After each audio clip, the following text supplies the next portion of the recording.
Hi കൂട്ടുകാരെ, Sreenarayana Guru open യൂണിവേഴ്സിറ്റിയുടെ third സെമ്മിലെ ഹിസ്റ്ററി ഓഫ് ഇന്ത്യൻ നാഷണൽ മൂവ്മെൻറ്റിൽ സെക്കൻഡിലെ 5ാമത്തെ ബുക്കിലെ 4ാമത്തെ പാഠം വെരി ഇമ്പോർട്ടൻ്റ് ആയ പാഠമാണ്. നമ്മളുടെ ജീവിതത്തിൽ തന്നെ പ്രാവർത്തികമാക്കേണ്ട പാഠമാണ്.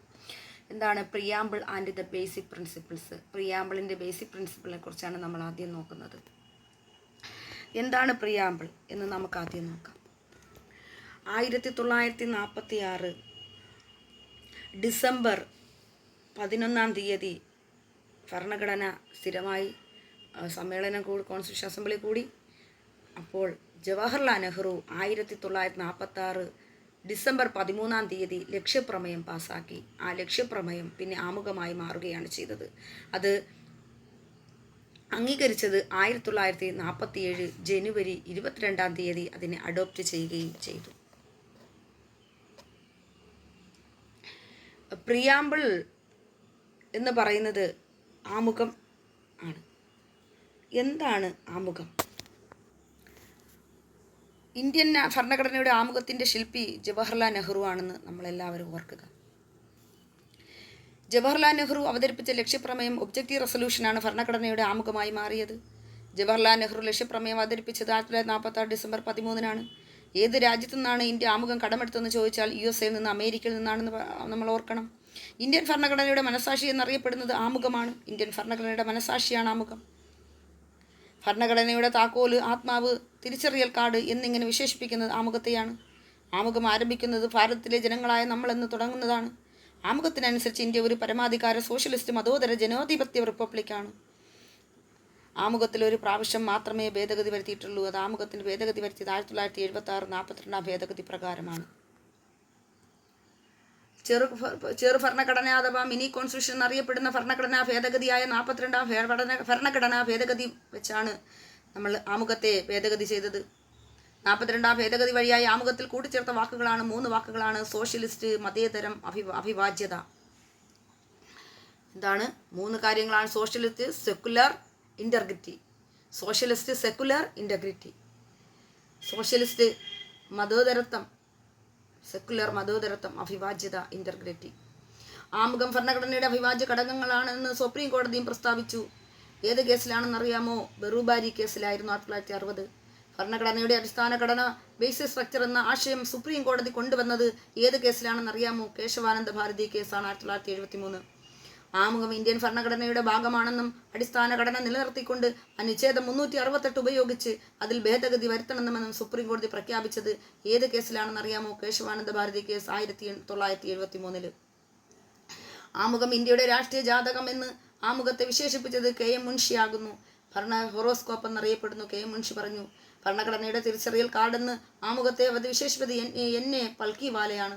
ഭരണഘടനയുടെ താക്കോലെന്ന് ആമുഖത്തെ വിശേഷിപ്പിച്ചത് ഏണസ്റ്റ് ബാർക്കറാണ്. ഭരണഘടനയുടെ ഹൃദയവും ആത്മാവും എന്ന് ആമുഖത്തെ വിശേഷിപ്പിച്ചത് താക്കൂർദാസ് ഭാർഗവാണ്. ഭരണഘടനയുടെ ആത്മാവ്, താക്കോൽ എന്നിങ്ങനെ ആമുഖത്തെ വിശേഷിപ്പിച്ചത് ജവഹർലാൽ നെഹ്റുവാണ്. ഇത്രയും ആണ് ഭരണഘടനയെക്കുറിച്ച് നമ്മൾ മനസ്സിലാക്കേണ്ടത്. പിന്നെ ഈ ഭരണഘടനാ കമ്മിറ്റികളിൽ മൗലികാവകാശവും ന്യൂനപക്ഷവും സർദാർ വല്ലഭായ് പട്ടേലിനായിരുന്നു. മൗലികാവകാശം സബ് കമ്മിറ്റി JB കൃപലാനി ആയിരുന്നു. Minority sub committee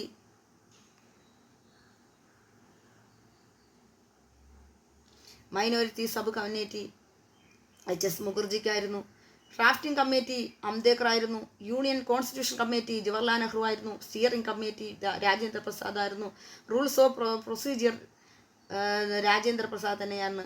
order of the business KM Munshi ആയിരുന്നു. House committee Pattabhi സീതാരാമയായിരുന്നു. 2 വർഷവും 11 മാസവും 18 ദിവസവും എടുത്തുകൊണ്ടാണ് 1949 നവംബർ 26-ാം തീയതി ഭരണഘടന എഴുതി പൂർത്തിയാക്കുന്നത്. ഇനി നമുക്ക് എന്താണ് ഇതിൻ്റെ പ്രിൻസിപ്പിൾ എന്ന് നോക്കാം.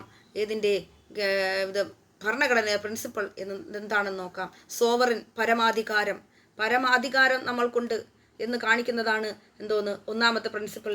2ാമത്തെ പ്രിൻസിപ്പിൾ എന്താണ്? സോഷ്യലിസ്റ്റ്. നമുക്ക് സോഷ്യലിസ്റ്റ് പരമായിട്ട് എങ്ങനെയൊക്കെ അമെൻമെൻ്റ് അനുസരിച്ച് 1976 അമെൻമെൻ്റ് അനുസരിച്ച് ചേർത്തതാണ് സോഷ്യലിസ്റ്റ് എന്ന വാക്ക്. അത് പ്രത്യേകം ശ്രദ്ധിക്കുക. സോഷ്യലിസ്റ്റ്, സെക്കുലർ, ഇൻ്റഗ്രിറ്റി, ഈ 3 വാക്കാണ് 1976 42-ാം ഭരണഘടന അനുസരിച്ച് മാറ്റം വരുത്തിയത്. ഭേദഗതി വരുത്തിയതിൽ കൂടി കൂട്ടിച്ചേർത്തത്. ഇതെന്താണ് പറയുന്നത്? Believe in the mixed economy, നമ്മുടെ മിക്സഡ് സമ്പത്ത് വ്യവസ്ഥയാണ് നമ്മുടേതെന്ന്. അതുകൊണ്ട് ഇതിൻ്റെ എയിം എന്ന് പറയുന്നത് poverty, ignorance, disease and inequality of opportunity. എന്തൊക്കെയാണ്? നമ്മുടെ അറിവില്ലായ്മ, അജ്ഞതയുള്ളവർ, ദാരിദ്ര്യം, പിന്നെന്താണ് രോഗങ്ങൾ, ഇൻഇക്വാളിറ്റി, തുല്യതയില്ലായ്മ, അവസരങ്ങൾ, ഇതെല്ലാം ആണ് ലക്ഷ്യമെന്ന് പറയുന്നത്. പോവർട്ടി ഉണ്ടാകുക, എൻഡ് ചെയ്യുക, അവസാനിപ്പിക്കുക, അജ്ഞത ഇല്ലാതാക്കുക വിദ്യാഭ്യാസത്തിൽ കൂടി, ഈ ഡിസീസ് രോഗങ്ങളെ ഇല്ലാതാക്കുക, ഇൻഇക്വാളിറ്റി തുല്യത ഉണ്ടാക്കുക, അതുല്യത ഇല്ലാതാക്കുക, എല്ലാ ഓപ്പർച്യൂണിറ്റി എല്ലാ അവസരങ്ങളും ഉണ്ടാക്കുക എന്നതാണ് സോഷ്യലിസ്റ്റിൽ കൂടി പറയുന്നത്. അത് അടുത്തത് സെക്കുലർ എന്ന് പറയുന്നത് മതേതരത്വമാണ്. ഈ ടേമും എങ്ങനെ കൂട്ടിച്ചേർത്തു? 42ാം ഭേദഗതി പ്രകാരമാണ് ഈ ടേമും കൂട്ടിച്ചേർത്തത്. അപ്പോൾ എന്താണ് സെക്കുലർ എന്ന് പറഞ്ഞാൽ മതേതരത്വമാണ്. എല്ലാ മതങ്ങൾക്കും എന്താണ് ഇവിടെ ഈക്വൽ സ്റ്റാറ്റസ് ആണ് കൊടുക്കുന്നത്. എല്ലാ മതങ്ങളും വിശ്വസിച്ച് ജീവിക്കാനുള്ള പവർ നമുക്കുണ്ട് എന്നുള്ളതാണ്. ഡെമോക്രാറ്റിക് ആണ് അടുത്ത പ്രിൻസിപ്പൽ. ഡെമോക്രാറ്റിക് എന്ന് പറഞ്ഞാൽ എന്താണ്? ഡെമോക്രാറ്റിക് ആണ് അടുത്തതുള്ളത്. ഡെമോക്രാറ്റിക് എന്ന് ജനാധിപത്യമാണ്, ജനാധിപത്യമാണ് നമുക്കുള്ളത്. ജനാധിപത്യം എന്ന് പറയുമ്പോൾ ജനങ്ങൾക്ക് വേണ്ടി ഒരു തലവനെ കണ്ടെത്തി, ജനങ്ങൾക്കായിട്ട് ഇന്ത്യക്ക് ഒരു ഭരണഘടനയുണ്ട്. അപ്പോൾ എവിടെയും ജനാധിപത്യമാണ്. എല്ലാവർക്കും ഈക്വൽ ക്വാളിറ്റി, ഈക്വൽ ക്യാരക്ടറിസ്റ്റിക്സ് ആണ് വേണ്ടത്. അതുപോലെ യൂണിവേഴ്സൽ അഡൽട്ട് ഫ്രാഞ്ചൈസി, എല്ലാവർക്കും പ്രായപൂർത്തി വോട്ടവകാശമുണ്ട്, ഇലക്ഷനുള്ള അവകാശമുണ്ട്. അതുപോലെ ഇലക്ഷൻ ചെയ്തു കൊണ്ടുവന്ന് നമ്മുടെ റൂൾസും ലായും അനുസരിച്ച് നമുക്ക് ഭരണകർത്താക്കളെ ജനങ്ങളാണ് തിരഞ്ഞെടുക്കുന്നത്. ആബ്സെൻസ് ഓഫ് ഡിസ്ക്രിമിനേഷൻ, ഒരിക്കലും നമുക്ക് എന്ത് പാടില്ല? വിവേചനം പാടില്ല എന്നുള്ളതാണ്. അടുത്ത റിപ്പബ്ലിക് ആണ് റിപ്പബ്ലിക് എന്ന് വെച്ചാൽ എന്താണ്? നമ്മുടെ ഭരണഘടന, നമുക്ക് ഇന്ത്യക്കായിട്ടൊരു രാജ്യത്തിനൊരു ഭരണഘടനയുണ്ട്. അതുപോലെ ജനങ്ങൾ തിരഞ്ഞെടുക്കുന്ന ഒരു ഭരണത്തലവനും നമുക്കുണ്ട്. അതാണ് ഇന്ത്യൻ റിപ്പബ്ലിക് എന്ന് പറയുന്നത്. റിപ്പബ്ലിക് എന്ന പദം, റിപ്പബ്ലിക് ജനങ്ങൾ നേരിട്ടോ അല്ലാതെയോ തിരഞ്ഞെടുക്കുന്ന വ്യക്തി ഭരണത്തലവനായുള്ള രാജ്യത്തെ റിപ്പബ്ലിക് എന്ന് പറയുന്നു. ലോകത്തിലെ ഏറ്റവും പഴയ റിപ്പബ്ലിക് സാൻ മാരിയാണ്. ലോകത്തിലെ ഏറ്റവും ചെറിയ റിപ്പബ്ലിക് നൗറു ആണ്. ഇന്ത്യയിലെ റിപ്പബ്ലിക് ആയത് 1950 ജനുവരി 26 റിപ്പബ്ലിക് എന്ന ആശയം ഇന്ത്യ കടമെടുത്തത് ഫ്രാൻസിൽ നിന്നാണ്. ഇന്ത്യ ഒരു റിപ്പബ്ലിക്കാണെന്ന് പ്രസ്താവിക്കുന്നത് ഭരണഘടനാ ഭാഗം ഏതാണെന്ന് ചോദിച്ചാൽ ആമുഖമാണ്. ഗ്രാമീണ റിപ്പബ്ലിക്കുകളുടെ കൂട്ടം എന്നറിയപ്പെടുന്ന ഇന്ത്യൻ സംസ്ഥാനം നാഗാലാൻഡാണ്. രാജാവിനെ ജനങ്ങൾ തിരഞ്ഞെടുക്കുന്ന ലോകത്തിലെ ഏക രാഷ്ട്രം മലേഷ്യയാണ്. റിപ്പബ്ലിക് എന്ന കൃതിയുടെ രചയിത പ്ലാറ്റോയാണ്. ഇത്രയും കാര്യങ്ങൾ റിപ്പബ്ലിക്കെ കുറിച്ച് അറിഞ്ഞാൽ മതി. ഇനി നമ്മൾ ഫണ്ടമെൻ്റൽ റൈറ്റ്സും ഡയറക്റ്റ് പ്രിൻസിപ്പിൾ സ്റ്റേറ്റ് പോളിസിയും. ഫണ്ടമെൻ്റൽ റൈറ്റ്സ് എന്ന് പറഞ്ഞാൽ മൗലിക അവകാശങ്ങൾ. Direct principle state policy. Direct principle എന്ന് പറഞ്ഞാൽ എന്താണ്? നിർദ്ദേശക തത്വങ്ങളെന്നാണ്. നിർദ്ദേശക തത്വങ്ങൾ എന്ന് പറയുമ്പോഴത്തേക്ക് അത് ഗാന്ധിജിയുടെ അദ്ദേഹം കൊണ്ടുവന്ന അദ്ദേഹത്തിൻ്റെ മാർഗദർശനമായ കാര്യങ്ങളാണ് ഈ ഡയറക്റ്റ് പ്രിൻസിപ്പിളിൽ പറയുന്നത്. 1895 മുതൽ കോൺസ്റ്റിറ്റ്യൂഷന് ഇന്ത്യ പാസ്സാക്കുകയുണ്ടായി. പക്ഷേ അതൊന്നും വിജയിച്ചില്ല. 1935 ഗവൺമെൻറ് ആക്ട് പ്രകാരമാണ് നമുക്ക് ശരിക്കും അതിൽ നിന്നാണ് നമ്മൾ കടമെടുത്തത് കോൺസ്റ്റിറ്റ്യൂഷൻ. അതിൽ 1928 നെഹ്റു പറയുന്നുണ്ട് നമുക്ക് മൗലികാവകാശം വേണം, ഫണ്ടമെൻ്റൽ റൈറ്റ്സ് വേണമെന്നും സ്ത്രീകൾക്കും പുരുഷന്മാർക്കും തുല്യ അവകാശം വേണമെന്നൊക്കെ അദ്ദേഹം അതിൽ പറയുന്നുണ്ട് ആ റിപ്പോർട്ടിൽ. അതുപോലെ തന്നെ ഇത് ഡയറക്റ്റ് പ്രിൻസിപ്പിൾ സ്റ്റേറ്റ് പോളിസി ഗാന്ധിജിയുടെ അദ്ദേഹത്തിൻ്റെ തത്വങ്ങളാണ്. അതുപോലെ തന്നെ സോഷ്യലും എക്കണോമിക്കുമായ റൈറ്റ്സുകളെ കുറിച്ചാണ് അതിൽ പറയുന്നത്. പിന്നെ ഫണ്ടമെൻ്റൽ റൈറ്റ്സിനെ കുറിച്ച് പറയുകയാണെങ്കിൽ ഇന്ത്യൻ ഭരണഘടനയുടെ 3-ാം ഭാഗത്താണ് 12 മുതൽ 35 വരെയുള്ള വകുപ്പുകളിലാണ് മൗലികാവകാശങ്ങളെക്കുറിച്ച് പ്രതിപാദിക്കുന്നത്. മൗലികാവകാശങ്ങൾ ഇന്ത്യൻ ഭരണഘടന കടം കൊണ്ടിരിക്കുന്നത് USA നിന്നാണെന്ന് നമുക്കറിയാം. ഇന്ത്യയുടെ മാഗ്ന കാർട്ട എന്ന് ഭരണഘടനയുടെ ആണിക്കല്ല് എന്നും അറിയപ്പെടുന്നത് മൗലികാവകാശങ്ങൾ. അപ്പോൾ ഇന്ത്യയുടെ മാഗ്ന കാർട്ട, ഭരണഘടനയുടെ ആണിക്കല്ല് എന്നിങ്ങനെ അറിയപ്പെടുന്നത് മൗലികാവകാശങ്ങളാണ്. ഭരണഘടന നിലവിൽ വന്ന സമയത്ത് എത്ര തരത്തിലുള്ള മൗലികാവകാശം ഉണ്ടായിരുന്നു? 7 എണ്ണം ഉണ്ടായിരുന്നു. എത്ര തരത്തിലുള്ള മൗലികാവകാശങ്ങളാണ് ഇന്നുള്ളതെന്ന് വെച്ചാൽ 6 തരത്തിലാണ്. അതിൽ 7 എന്ന് പറയുന്നത് ആർട്ടിക്കിൾ 31. ആ ആർട്ടിക്കിൾ 31 എന്ത് ചെയ്തു? 1978 44ാം ഭേദഗതി അനുസരിച്ച് അതിനെ നിയമവകാശമാക്കി 300A അങ്ങ് മാറ്റി. അപ്പം നമുക്കിപ്പം സ്വത്തവകാശം ഇല്ല. സ്വത്തവകാശം നമുക്ക് മൗലികാവകാശമല്ല. അതെന്താണ്? അത് വെറും നിയമാവകാശമാണ്. അതുപോലെ തന്നെ നമുക്ക് അവകാശം ഫണ്ടമെൻ്റൽ റൈറ്റ്സുകളാണ്. അത് ഏതൊക്കെയെന്ന് നമുക്ക് നോക്കാം. ഫണ്ടമെൻ്റൽ റൈറ്റ്സ് 12 മുതൽ 35 വരെയാണ് പറയുന്നത്. അതിൽ റൈറ്റ് ടു ഇക്വാളിറ്റി എന്നാണ് പറയുന്നത്. റൈറ്റ് ടു ഇക്വാളിറ്റി എന്നാൽ തുല്യതയ്ക്കുള്ള അവകാശമാണ്. റൈറ്റ് ഇക്വാളിറ്റി എന്ന് പറയുന്നത് തുല്യതയ്ക്കുള്ള അവകാശമാണ്. അതിൽ റൈറ്റ് ഇക്വാളിറ്റി 14 മുതൽ 18 വരെയാണ്. അതിൽ 14ാമത്തെ റൈറ്റ് ഇക്വാളിറ്റി എന്താണെന്ന് വെച്ചാൽ നമുക്ക് നിയമപരമായിട്ട് ഗ്യാരൻ്റി ഉണ്ട്. നമുക്ക് എല്ലായിടത്തും ഈക്വൽ പ്രൊട്ടക്ഷൻ ഉണ്ട്. നമുക്കൊരു കോടതിയിൽ പോയാലും എവിടെ ചെന്നാലും എല്ലാവർക്കും കിട്ടുമ്പോഴുള്ള പരിഗണന ഈ ഇന്ത്യൻ ജനതയ്ക്ക് മുഴുവനും കിട്ടും. അതുകൊണ്ട് എല്ലാവർക്കും ഇക്വാളിറ്റി ഉണ്ട്, എല്ലാവർക്കും തുല്യതയുണ്ട് എന്നുള്ളതാണ്. അടുത്തത് ആർട്ടിക്കിൾ 15. ആർട്ടിക്കിൾ 15 എന്താണ് പറയുന്നത്? ഇത് നിയമത്തിന് മുന്നിൽ എല്ലാവരും തുല്യരാണെന്ന് പ്രസ്താവിക്കുന്ന ഭരണഘടനാ വകുപ്പ് അനുച്ഛേദം 14 മതം, വർഗം, ജാതി, ലിംഗം, ജന്മസ്ഥലം എന്നിവയുടെ അടിസ്ഥാനത്തിൽ ഒരു പൗരനോടും വിവേചനം പാടില്ല എന്ന് അനുശാസിക്കുന്ന ഭരണഘടനാ വകുപ്പാണ് അനുച്ഛേദം 15. സ്ത്രീകൾക്കും കുട്ടികൾക്കും പ്രത്യേക പരിഗണന നൽകുന്ന ഭരണഘടനാ വകുപ്പ് ഏതെന്ന് ചോദിച്ചാൽ 15-ാം ഭരണഘടനാ വകുപ്പ് അനുച്ഛേദമാണ്. സർക്കാർ ഉദ്യോഗങ്ങളിൽ അവസര സമത്വം ഉറപ്പുവരുത്തുന്നത് ആർട്ടിക്കിൾ 16 ഇക്വാളിറ്റി ഓഫ് ഓപ്പർച്യൂണിറ്റി. അതുപോലെ ആർട്ടിക്കിൾ 17 അബോളിഷൻ ഓഫ് അൺടച്ചബിലിറ്റി. അതെന്താണെന്നറിയാമോ? അയിത്തചാരണവുമായി ബന്ധപ്പെട്ട് കുറ്റങ്ങൾക്ക് ശിക്ഷ നൽകുന്നത് ഏത് നിയമം അനുസരിച്ചാണെന്ന് ചോദിച്ചാൽ സിവിൽ അവകാശ സംരക്ഷണ നിയമമാണ്. Protection of civil rights act 1955. 1955 parliament പാസ്സാക്കിയ അൺടച്ചബിലിറ്റി ഓഫൻസസ് ആക്ടിനെ 1976 ഭേദഗതി ചെയ്യുകയും protection of civil rights act എന്ന് പുനഃനാമകരണം ചെയ്യുകയും ചെയ്തു. ഈ നിയമം ലംഘിക്കുന്നവർക്ക് 1 മുതൽ 2 വർഷം വരെ തടവ് ശിക്ഷയുൾപ്പെടെ ലഭിക്കുന്നതാണെന്ന് ഉള്ളതാണ് സത്യം. പദവി നാമങ്ങൾ അതുപോലെ തന്നെ അക്കാദമിക്, മിലിറ്ററി ഒഴികെയുള്ള എല്ലാം നിരോധിക്കുന്നതാണ് ആർട്ടിക്കിൾ 18 എന്ന് പറയുന്നത്. അബോളിഷൻ ഓഫ് ടൈറ്റിൽസ് എന്ന് വെച്ചാൽ പദവി നാമങ്ങൾ നിരോധിക്കുക എന്നുള്ളതാണ്. അത് ഇപ്പം മിലിറ്ററി ഒഴികെയുള്ള എല്ലാ പദവി നാമങ്ങളും പദവി വെച്ചുകൊണ്ട് നാമം പറയാൻ പാടില്ല. ഇപ്പം ലെഫ്റ്റനൻറ്റ്, ഗവർണർ എന്നും ഒക്കെ പറയും പോലെ നമുക്ക് എന്ത് പറയാൻ പാടില്ല? മറ്റുള്ള ഉദ്യോഗങ്ങളിലൊന്നും അത് പറയാൻ പാടില്ല, പദവി നാമങ്ങൾ പറയാൻ പാടില്ല. അത് ആർട്ടിക്കിൾ 18 അനുച്ഛേദം. അതിൽ എല്ലാവർക്കും തുല്യതയാണ് പറയുന്നത്. അതുകൊണ്ടാണ് അബോളിഷൻ ഓഫ് ടൈറ്റിൽസ് എന്ന് പറയുന്നത്.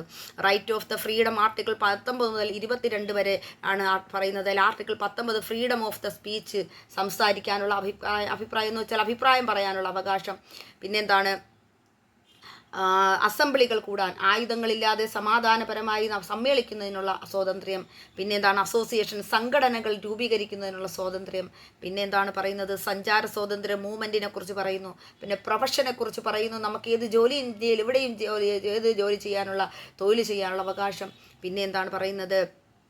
റെസിഡൻസ്, ഇന്ത്യയിൽ എവിടെയും താമസിക്കുവാനുള്ള. അങ്ങനെ 6 അവകാശങ്ങളാണ് ആർട്ടിക്കിൾ 19 നമുക്ക് മൗലികാവകാശം 6 ആണെങ്കിൽ നമുക്ക് സ്വാതന്ത്ര്യ അവകാശവും 6 ആണ്. Article 20 protection the convention of offence. എന്താണ് ആർട്ടിക്കിൾ 20 പറയുന്നതെന്നറിയാമോ? ആർട്ടിക്കിൾ 20 നമുക്ക് ഒരാളെ ഒരു പ്രാവശ്യമേ ശിക്ഷിക്കാൻ പാടുള്ളൂ.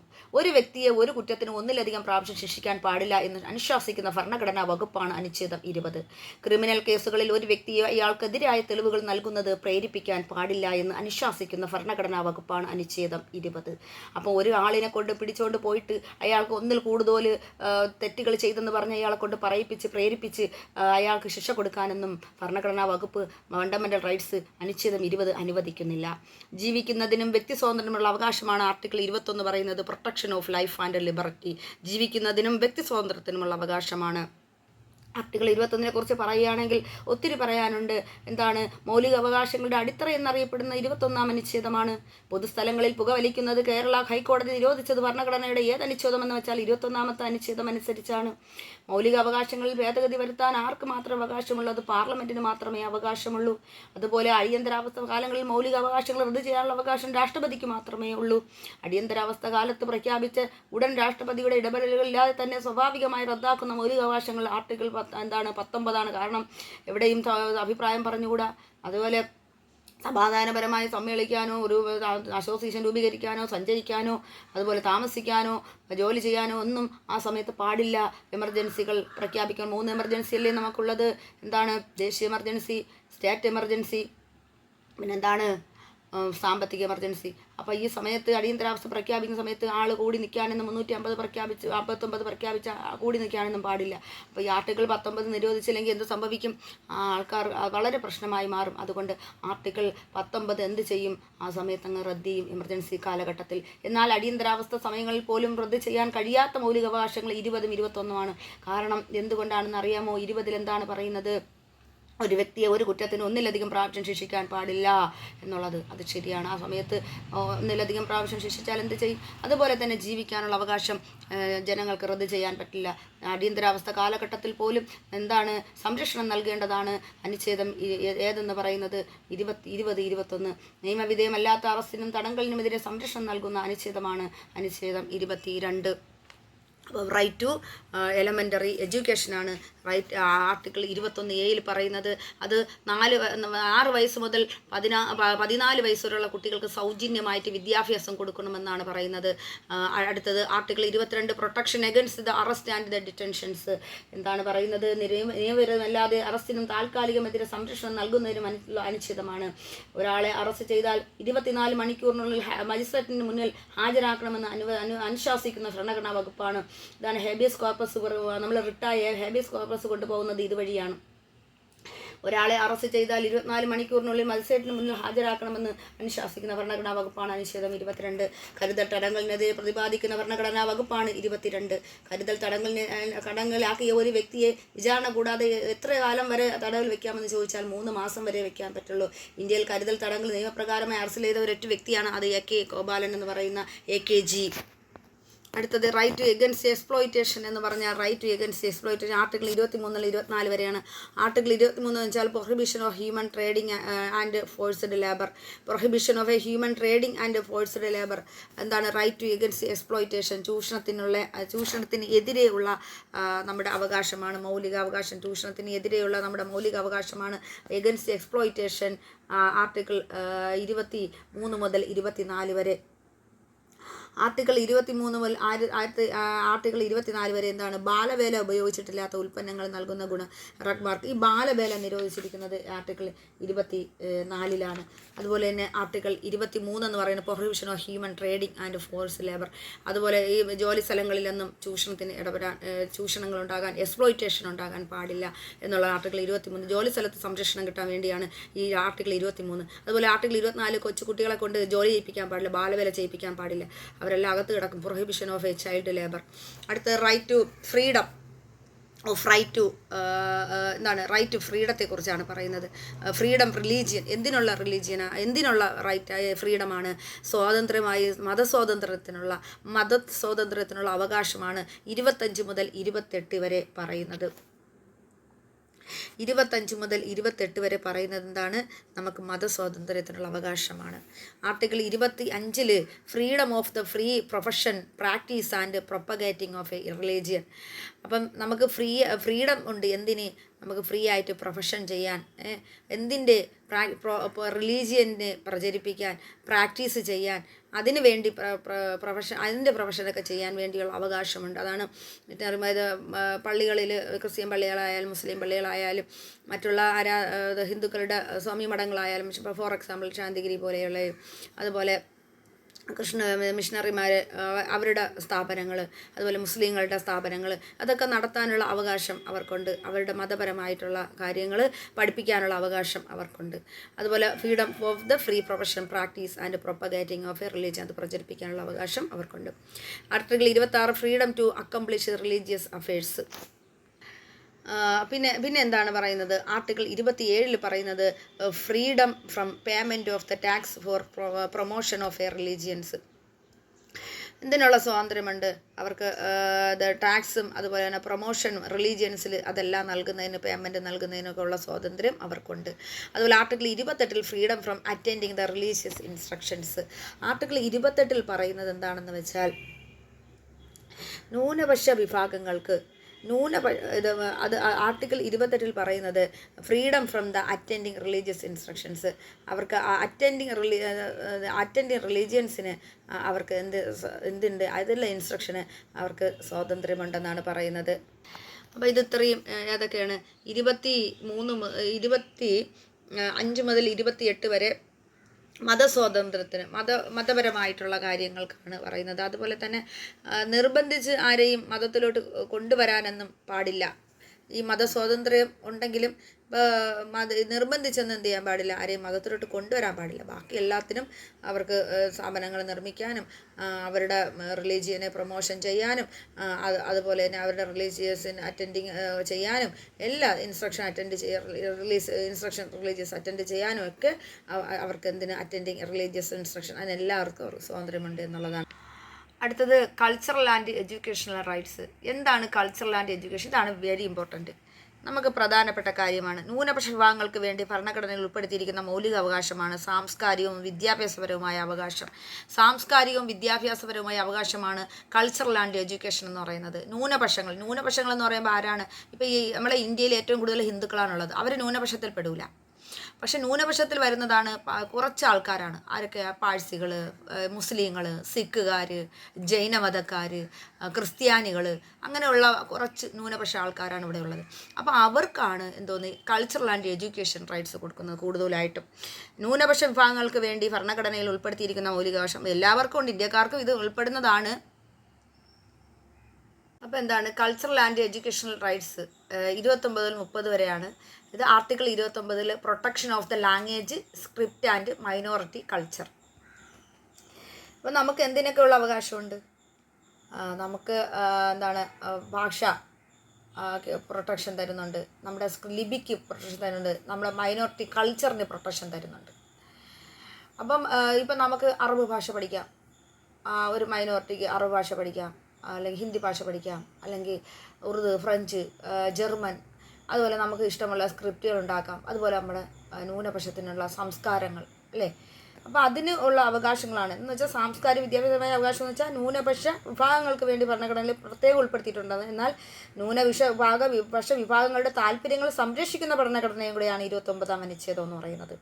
പിന്നെ ന്യൂനപക്ഷ വിഭാഗങ്ങൾക്ക് വിദ്യാഭ്യാസ സ്ഥാപനങ്ങൾ ആരംഭിക്കുന്നതിനും നടത്തുന്നതിനും ഉള്ള അവകാശം ഉറപ്പ് നൽകുന്ന ഭരണഘടനയാണ് 30-ാം അനുച്ഛേദം എന്ന് പറയുന്നത്. അതുപോലെ ആർട്ടിക്കിൾ 29 നമുക്ക് വിദ്യാഭ്യാസത്തിനുള്ള അവകാശം എന്ന് പറയുന്നത്. നമുക്ക് വിദ്യ അഭ്യസിക്കാനുള്ള അവകാശം എന്ന് പറയുന്നത് എന്താണ്? ആർട്ടിക്കിൾ 29-30 ആണെങ്കിലും കൂടുതലും നമുക്ക് സാംസ്കാരിക വിദ്യാഭ്യാസപരമായ അവകാശം. നമ്മൾ ഒരു യൂണിവേഴ്സിറ്റികൾക്കോ ഒരു സ്ഥാപനങ്ങൾക്കോ നമ്മളെ വിദ്യാഭ്യാസത്തിൽ നമുക്ക് കിട്ടുന്ന ആനുകൂല്യങ്ങൾ ഇല്ലാതാക്കാൻ ഉള്ള സ്വാതന്ത്ര്യം അവർക്കില്ല. അതിനെതിരെ നമ്മൾ ഹൈക്കോടതിയിലും സുപ്രീം കോടതിയിലും റിട്ടിട്ട് പോയി കഴിഞ്ഞാൽ ആ സ്ഥാപനങ്ങൾക്കൊക്കെ പൂട്ടേണ്ടി വരികയോ അല്ലെങ്കിൽ അതിനുള്ള ഉന്നത അധികാരികൾക്ക് അതിൻ്റേതായ പ്രശ്നങ്ങൾ അനുഭവിക്കേണ്ടി വരികയൊക്കെ ചെയ്യും. അപ്പോൾ അതുകൊണ്ട് വിദ്യാഭ്യാസപരമായുള്ള നമ്മൾ അവകാശം 29-ലും 30-ലുമാണ് പറയുന്നത്. അപ്പം 29-ൽ പറയുന്നതെന്ന് വെച്ചാൽ ന്യൂനപക്ഷ വിഭാഗങ്ങളുടെ താല്പര്യങ്ങൾ സംരക്ഷിക്കുന്ന ഭരണഘടനാ വകുപ്പാണ് 29-ാം അനുച്ഛേദം. എന്നാൽ 30 എന്ന് പറയുന്നത് ന്യൂനപക്ഷ വിഭാഗങ്ങൾക്ക് വിദ്യാഭ്യാസ സ്ഥാപനങ്ങൾ ആരംഭിക്കുന്നതിനും നടത്തുന്നതിനുമുള്ള അവകാശം ഉറപ്പു നൽകുന്ന ഭരണഘടനാ വകുപ്പാണ്. ഇതനുസരിച്ചാണ് എല്ലാ ആൾക്കാരും മുസ്ലിങ്ങൾ അവർക്ക് ഇഷ്ടമുള്ള സ്ഥാപനങ്ങൾ നിർമ്മിക്കുന്നു, ക്രിസ്ത്യാനികൾ അവർക്ക് ഇഷ്ടമുള്ള സ്ഥാപനങ്ങൾ നിർമ്മിക്കുന്നു, ജൈനരും ബുദ്ധിസ്റ്റും അവർക്ക് ഇഷ്ടമുള്ള സ്ഥാപനങ്ങൾ വിദ്യാഭ്യാസ സ്ഥാപനങ്ങൾ അവർ നിർമ്മിക്കുന്നില്ല. കോളേജുകളായാലും സ്കൂളുകളായാലും ഒത്തിരി കാര്യങ്ങൾ അവർ വിദ്യാഭ്യാസപരമായിട്ട് പ്രൊഫഷണൽ കോളേജ് ആയാലും അക്കാഡമിക് ആയിട്ടുള്ള മറ്റുള്ള കോളേജുകളായാലും അവർ നിർമ്മിക്കുന്നത് കൊണ്ടാണ്. അതിനുള്ള സ്വാതന്ത്ര്യം അവർക്കുള്ളത് കൊണ്ടാണ് അവർ ഇത്രയും പ്രചാരത്തിൽ കൊണ്ടുവരുന്ന ഈ സ്ഥാപനങ്ങളെല്ലാം. അടുത്ത റൈറ്റ് ടു കോൺസ്റ്റിറ്റ്യൂഷണൽ റെമഡീസ്. ഇതാണ് എന്തോന്ന് പറയുന്ന മൗലിക അവകാശത്തിൻ്റെ സംരക്ഷകൻ എന്നറിയപ്പെടുന്നത് സുപ്രീം കോടതിയും ഹൈക്കോടതിയുമാണ്. അപ്പം നമ്മൾ ഈ മൗലിക അവകാശം സംരക്ഷിക്കേണ്ടത് ആരുടെ ഉത്തരവാദിത്വമാണ്? സുപ്രീം കോടതിയുടെ ഉത്തരവാദിത്വം ഹൈക്കോടതിയുടേതാണ്. അപ്പോൾ അത് കൊണ്ടുവന്ന് നമ്മൾ ഈ ഇത്രയും പറഞ്ഞ 5 കോൺസ്റ്റിറ്റ്യൂഷനുകളിൽ ഈ മൗലിക അവകാശങ്ങളെയും എന്തെങ്കിലും പാഴപ്പിഴ വന്നു കഴിഞ്ഞാൽ അതിന് വേണ്ടി നമുക്ക് എന്ത് ചെയ്യാൻ പറ്റും? നമുക്ക് എവിടെ പോകാൻ പറ്റും എന്നുള്ള ഭരണഘടനാപരമായ പ്രതിവിധിക്ക് നമ്മൾ അവകാശങ്ങൾ നേടുന്നതിന് വേണ്ടി ഹൈക്കോടതിയെയും പിന്നെ നമുക്ക് അവിടെ നേടിയില്ലെങ്കിൽ സുപ്രീം കോടതിയെ സമീപിക്കാൻ പറ്റും എന്നുള്ളതിൻ്റെ ഒരു ഉത്തമമായ തെളിവാണത്. കാരണം അതിനെക്കുറിച്ച് കുറച്ച് പറയുകയാണെങ്കിൽ റിട്ടുകളാണ് നമുക്ക് മെയിനായിട്ട് വേണ്ടത്. റിട്ടുകളെന്ന് പറയുമ്പോഴത്തേക്ക് ഭരണഘടനയുടെ ഹൃദയവും ആത്മാവ് എന്നിങ്ങനെ അംബേദ്കർ വിശേഷിപ്പിച്ചത് 32-ാം അനുച്ഛേദത്തെയാണ്. അപ്പോൾ ഭരണഘടനയുടെ ഹൃദയവും ആത്മാവ് എന്ന് താക്കൂർദാസ് പറഞ്ഞത് ആമുഖത്തെയാണെങ്കിൽ അംബേദ്കർ ആരെയാണ് പറഞ്ഞത്? 32-ാം അനുച്ഛേദത്തെയാണ് പറഞ്ഞത്. അത് പറയാൻ കാര്യം റിട്ടുകളാണ്. അത് നമുക്ക് 5 റിട്ടുകളാണുള്ളത്. Habeas corpus, mandamus. അപ്പം റിട്ടുകളെക്കുറിച്ച് നമ്മൾ പറഞ്ഞു അല്ലേ. അപ്പോൾ 32-ാം അനുച്ഛേദം ഭരണഘടനാപരമായ പ്രതിവിധികളുടെ അവകാശമാണ്. മൗലികാവകാശങ്ങളിൽ മൗലികമായി എന്നറിയപ്പെടുന്നത് 32-ാം അനുച്ഛേദമാണ്. ഹൈക്കോടതിയെ സമീപിക്കാൻ 226-ാം അനുച്ഛേദം അനുസരിച്ചാണ്. ഹേബിയസ് കോർപ്പസ് റിട്ട് ആദ്യമായി പ്രത്യക്ഷപ്പെട്ടത് മാഗ്ന കാർട്ടയിലാണ്. അതുപോലെ പൗരന്മാരുടെ മൗലിക അവകാശങ്ങളെക്കുറിച്ച് ലോകത്തിലെ ആദ്യത്തെ പ്രമാണിക രേഖയാണ് മാഗ്ന കാർട്ട. വ്യക്തി സ്വാതന്ത്ര്യത്തിൻ്റെ സംരക്ഷണം എന്നറിയപ്പെടുന്ന റിട്ട് ഹാബിയസ് കോർപ്പസ് ആണ്. ഹാബിയസ് കോർപ്പസ് എന്ന വാക്ക് ഏത് ഭാഷയിൽ നിന്നാണ്? ലാറ്റിൻ പദത്തിൽ നിന്നാണ്. നിങ്ങൾക്ക് ശരീരം ഏറ്റെടുക്കാൻ എന്നർത്ഥം വരുന്ന റിട്ട് ഹാബിയസ് കോർപ്പസ് ആണ്. നിയമവിധേയമല്ലാതെ തടവിൽ വെച്ചിരിക്കുന്ന ഒരാളെ മോചിപ്പിക്കുന്നതിനായി കോടതി പുറപ്പെടുവിക്കുന്നതാണ് ഹാബിയസ് കോർപ്പസ്. നാം കൽപ്പിക്കുന്നു എന്നർത്ഥം വരുന്ന റിട്ടാണ് മാൻഡമസ്. സ്വന്തം കർത്തവ്യം നിറവേറ്റാൻ ഒരു ഉദ്യോഗസ്ഥനെയോ പൊതുസ്ഥാപനത്തെയോ അനുശാസിക്കുന്നത് ആണ് മാൻഡമസ്.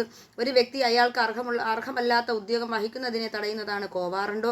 കോവാറണ്ടോ എന്ന പദത്തിൻ്റെ അർത്ഥം എന്തധികാരമെന്നാണ്. നിയമവിരുദ്ധവും നീതിരഹിതവുമായ വിചാരണ തടയാൻ പുറപ്പെടുവിക്കുന്ന റിട്ടാണ് പ്രൊഹിബിഷൻ.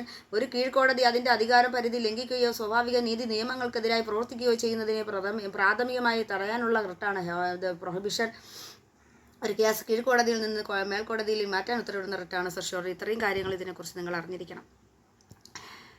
അതുപോലെ തന്നെ സ്വത്ത് അവകാശം 1978 44 ഭേദഗതി അനുസരിച്ച് 300A മാറ്റി.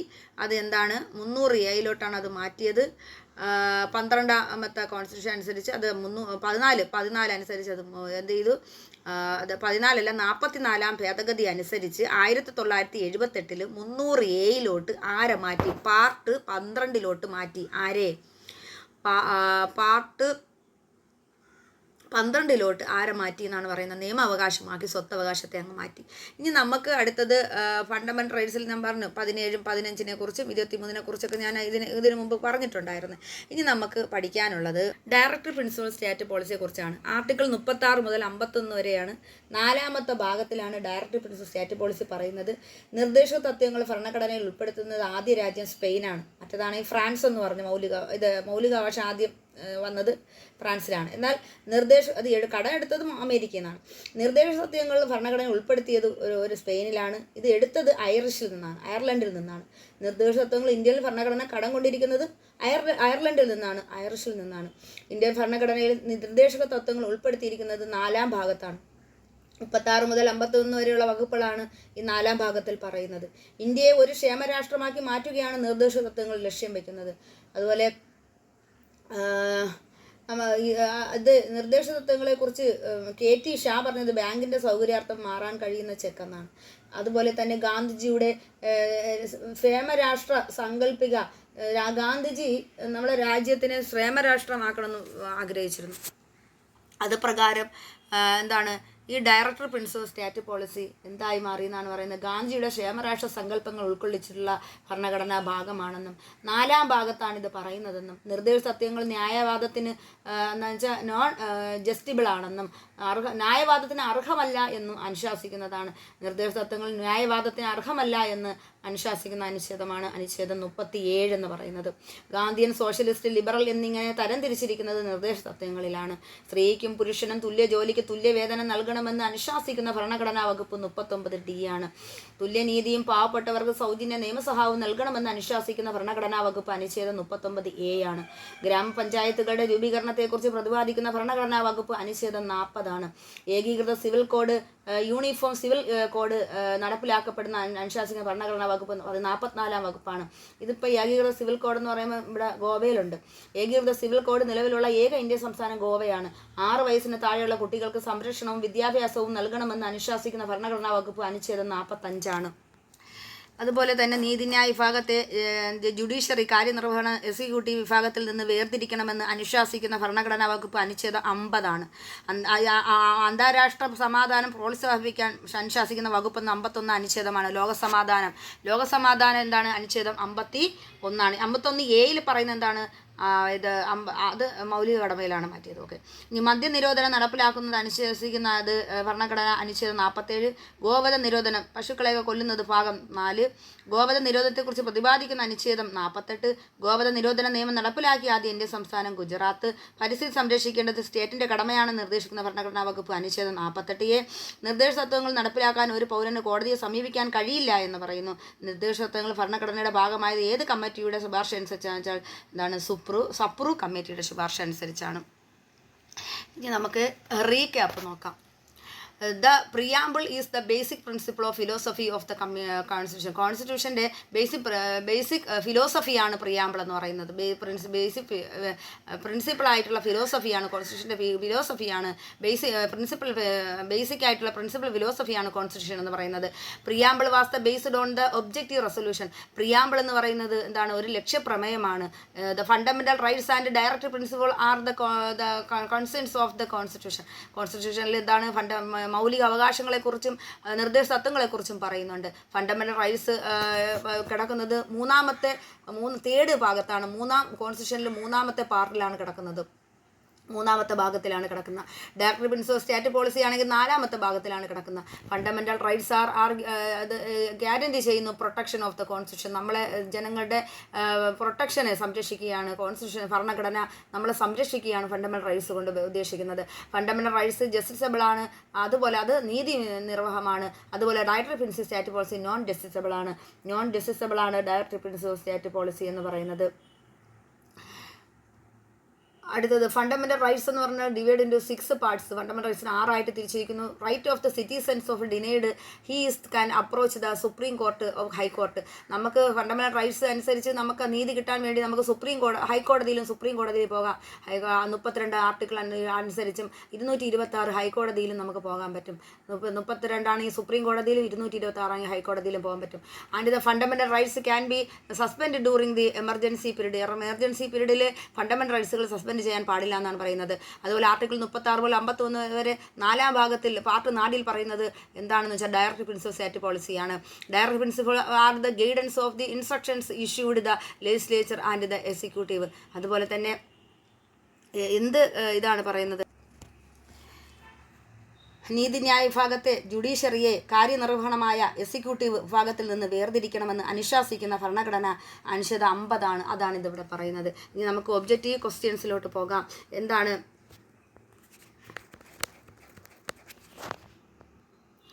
What are the basis of the preamble? പ്രിയാമ്പിളിൻ്റെ ബേസിസ് എന്താണ്? ഒബ്ജക്റ്റീവ് റെസൊല്യൂഷൻ ആണ്. When was the preamble introduced in the constitution assembly? എപ്പോഴാണ് പ്രിയാമ്പിൾ ഇൻട്രൊഡ്യൂസ് ചെയ്ത കോൺസ്റ്റിറ്റ്യൂഷൻ അസംബ്ലി? 1946 ഡിസംബർ 13 നെഹ്റു ലക്ഷ്യപ്രമേയം പാസ്സാക്കിയത്. When was the preamble amendment? എപ്പോഴാണ് പ്രിയാമ്പിൾ അമെൻമെൻറ്റ്? 1976 അമെൻമെൻറ്റ് അനുസരിച്ച് 42-ാം കോൺസ്റ്റിറ്റ്യൂഷണൽ അമെൻമെൻറ്റ് ആക്ട് 1976-ലാണ്. 4-ാമത്തെ question, what was added the 42 constitutional amendment act of the 1976? New words, 3 വേർഡുകൾ കൂട്ടിച്ചേർത്തു. Socialist, secular and integrity were added. 5-ാമത്തെ, where was the idea of fundamental rights first found? എവിടെയാണ് fundamental rights ആദ്യമായിട്ട് കൊണ്ടുവന്ന idea? എവിടെയാണ് കൊണ്ടുവന്ന ഈ idea? Nehru report 1928 Nehru report അനുസരിച്ചാണ് fundamental idea ആദ്യമായി കൊണ്ടുവന്നത്. Which constitution provide the basic of directory principle? Directory principle state policy. Directory principle എന്ന് പറഞ്ഞാൽ എന്താണ്? നിർദ്ദേശക തത്വങ്ങൾ. അത് പ്രൊവൈഡ് ചെയ്തത് എവിടെയാണെന്ന്? എന്താണ് പ്രൊവൈഡ് ചെയ്തത്? ഐറിഷ് കോൺസ്റ്റിറ്റ്യൂഷനിലാണ് ഇത് പ്രൊവൈഡ് ചെയ്തത്. 7-ാമത്തത്, which part of the constitution contains the fundamental rights? ഏത് പാർട്ടിലാണ് ഫണ്ടമെന്റൽ റൈറ്റ്സിനെ കുറിച്ച് പറയുന്നത്? പാർട്ട് 3-ലാണ് പറയുന്നത്. പാർട്ട് 3-ലാണ് ഫണ്ടമെന്റൽ റൈറ്റ്സിനെ കുറിച്ച് പറയുന്നത്. എന്നാൽ ഡയറക്ടർ പ്രിൻസിപ്പൾ പറയുന്നത്, നിർദ്ദേശ തത്വങ്ങൾ പറയുന്നത് പാർട്ട് 4-ലാണ്. Which part of the constitution contain director principle പറയുന്നത് പാർട്ട് 4-ലാണ്. Which part of the constitution called the Magna Carta of India എന്ന് പറയുന്നത് അത് പാർട്ട് 3-ലാണ്. Which article comprise the fundamental rights? Article 12 മുതൽ 35 വരെയാണ് ഡയറക്ടർ പ്രിൻസിപ്പൾ പറയുന്നത്. Thank U.